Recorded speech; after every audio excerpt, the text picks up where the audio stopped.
Ayan, magandang araw guys. For today's video natin, yan, katatapos namin pormahan at buhusan yung tinatawag king post. Ito yung sinasabi kong king post. Yan, yung nasa gitna na yan, pagpapatungan ng wood truss.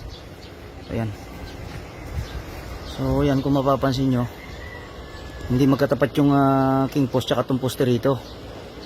Kasi yung kwarto kasi itong may-ari, ipina-adjust dito sa ito, pina-adjust nila para lumuwag. Kaya syempre a-adjust din dito yung king post dahil pina-adjust nila itong kwarto.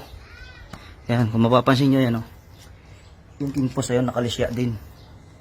Kasi yung asintada ng kwarto dapat dito siya ginawa ng may-ari para lumuwag yung banda namin dito. Kaya yung king post umadjust din dito.